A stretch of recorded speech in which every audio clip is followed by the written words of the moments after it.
And now we are welcoming our newest guest to the Granite City Wall of Fame is 1974 graduate Jerry Kent. Jerry, thank you for joining us. My pleasure. And thanks for having me. And congratulations on being our newest inductee into the Granite City Wall of Fame. It's a great honor, and I want to apologize for not being able to attend in person, but my wife hosts a huge gala for a charitable organization in St. Louis, and unfortunately, it's the same night. And since I value my marriage, I thought I'd better go with her. Happy wife, happy life, right, Jerry? That's right. Well, the first question I had is, Jerry, can you talk a little bit about growing up in Granite City, Illinois? Sure. I have very fond memories of growing up in Granite City. I attended Frohart and Coolidge and Granite City. And it was a wonderful time. It was a great education system that helped prepare me for the future. And just had wonderful times in the neighborhoods playing kickball and wiffle ball until the sun set. And just great memories of growing up in Granite City. It was a wonderful time and prepared me well for the future. You talked a little bit about your education that you received in Granite City. How did that prepare you for the next step of your life and now for the career that you're leading? Well, just the core basics in math and reading and writing really helped prepare me to go eventually to Washington University here in St. Louis. I got an undergraduate and an MBA degree, and I thought I was just very well prepared in the basics. I also took, interestingly enough, I took a bookkeeping class in high school, and I actually won the most outstanding bookkeeping student, and that led me to go into public accounting at Arthur Andersen. And in fact was there for about 4.5 years, and so it really helped introduce me to something that the accounting and the math side of the business is something I've always been attracted to, and so it helped me really get jump started in that career. Jerry, I read an article that you learned about business growing up from your father, who was a local real estate developer. What did your dad teach you as a young child about business that you probably used to this day? Yeah, fortunately, my father and mother are still around. My dad is 90. My mom is 88. My dad was a serial entrepreneur. He was in real estate. He had the Kent Frosty Cream, the old Dairy Queen, similar type operation. He owned a laundromat, and he taught me hard work in business. But one of the probably most valuable things that he taught me was in choosing your business partners, be as careful as choosing your spouse. And I took that advice, and I've been able to partner with people from, all over the country. From, Paul Allen, who was founder of Microsoft, was a partner of mine. A number of large private equity firms have been a partner of mine, and he just taught me the value of partnerships and making sure you're aligning yourself with the right people. Jerry, I read another article, Forbes magazine. They referred to Jerry Kent as the operator. Is that you always are making smart deals and focusing on your customers. I'm sure that's probably been the number one thing that you've valued. Has that always been your MO in your career? Yeah, I started off, as I said, at Arthur Andersen, but after 4.5 years, I helped a cable company sell their operations, and they moved down the street, started a new company. They wanted me to come out and run the mergers and acquisitions side of the business. And they offered me equity, and I was young, naive, and willing to take a risk. So I left and started that company. Went with that company, grew it, and eventually started Charter Communications in January of 1993. And along the way, we built operations, probably did over 100 acquisitions.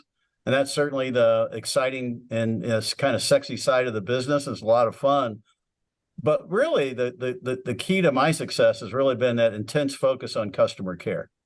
And I know that might sound a like an oxymoron. You're a cable guy starting out and you really cared about customer service. And we really did. And we invested in management services that helped track our trucks, know exactly the most efficient route that they would go. But we also use that to tell customers 30 minutes in advance of when a truck would show at their home, so they don't have to wait around all day. We also attached a picture of the person who was showing up at your home so that you were safe and knew that there was the right person. We were one of the first companies to launch broadband service in the 1990s. And so it's that innovation and taking care of the customers. I like to tell our employees that we're in a very complicated business, but you can boil it down to one simple proposition. You take better care of the customer than your competition, and that's the recipe for success. Jerry, obviously a lot of people in Granite City know you with your time at Charter. Can you talk to the people at tonight's banquet about what you're up to now as chairman and CEO of Sequel 3 and TierPoint? Can you talk a little bit about that for us? Yeah, sure. I had a 35+ year career in the cable business, but I branched out, and Sequel 3 is an investment company. We have investments in a number of different companies, from an elevator inspection company to storage company.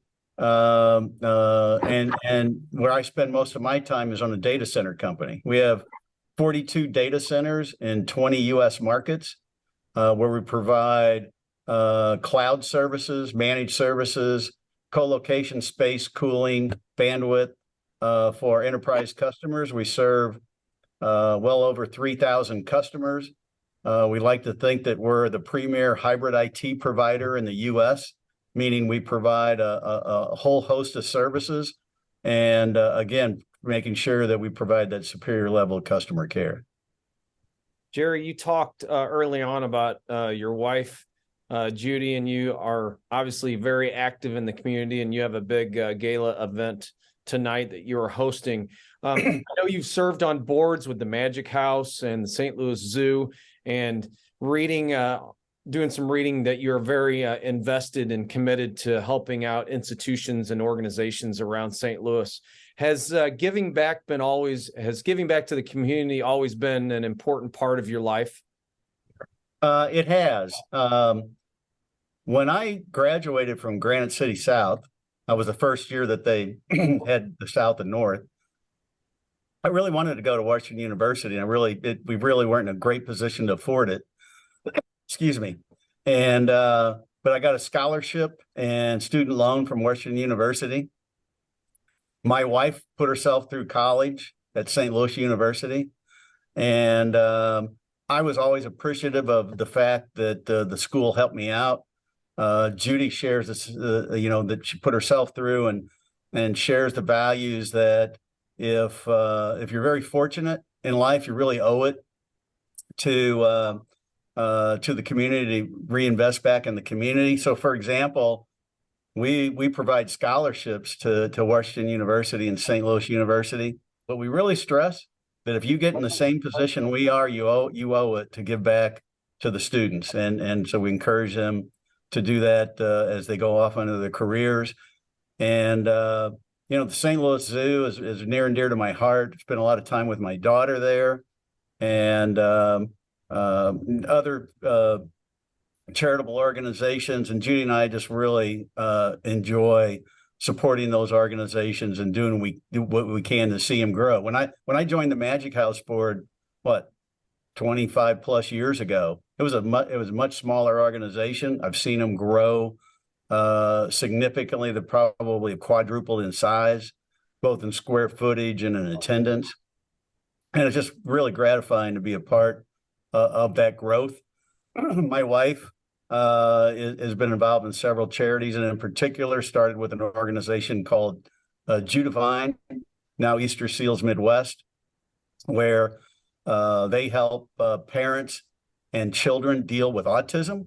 They own over 70 houses. They house people. They train them. Not only the children our parents with autism, but with the parents on how to deal with their children. And that organization has also grown significantly. And it's just a lot of fun and a rewarding experience to be involved in those type organizations. Thank you, Jerry, for sharing that, because I can tell how important that is to you and your wife. In closing, who would you like to thank for this recognition of going to the Granite City High School Wall of Fame? All the teachers that helped me along the way. I have fond memories of many teachers there. Of course, my parents, who helped me, put good values. And my brother, I have three brothers, and Kenny, Kevin, Ricky, and I. They put good values in us and taught us the value of hard work and honesty and integrity. And of course, my wife, who's put up with me for over 34 years now. And we have 2 children and now 2 grandchildren. And when I was growing several companies, including Charter Communications, from nothing into very large entities, and did a lot of travel. And she held the mothership at home together. And I really owe it to her for really supporting me and helping me be successful. And I'm just really honored to be recognized by Granite City High School.